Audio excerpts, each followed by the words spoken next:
మంగళగిరిలోని అంజుమన్ భూములను కూటమి ప్రభుత్వం తీసుకోవడాన్ని తీవ్రంగా ఖండిస్తూ గుంటూరు తూర్పు నియోజకవర్గంలోని మసీదు వద్ద వైఎస్ఆర్ కాంగ్రెస్ పార్టీ గుంటూరు నగర అధ్యక్షురాలు తూర్పు నియోజకవర్గ ఇన్ఛార్జ్ షేక్ నూరి ఫాతిమా సంతకాల సేకరణ కార్యక్రమం చేపట్టారు.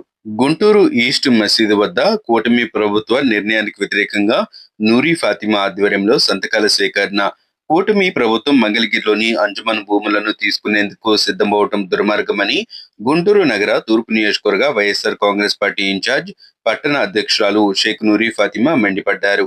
కూటమి ప్రభుత్వ నిర్ణయానికి వ్యతిరేకంగా శుక్రవారం మధ్యాహ్నం 2 గంటల సమయంలో గుంటూరు ఈస్ట్ పరిధిలోని మసీదు వద్ద సంతకాల సేకరణ కార్యక్రమం చేపట్టారు. ఈ సందర్భంగా ముస్లిం మైనారిటీలు పెద్ద ఎత్తున తరలివచ్చి సంతకాలు చేశారు.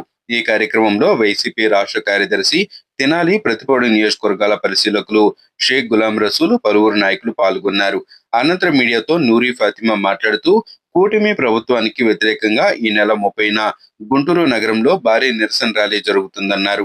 ముస్లిం మైనారిటీలతో పాటు ప్రజాస్వామ్యవాదులు పెద్ద ఎత్తున తరలివచ్చి కూటమి భూదాహం నుండి అంజుమన్ భూములను కాపాడాలని నూరి ఫాతిమా కోరారు.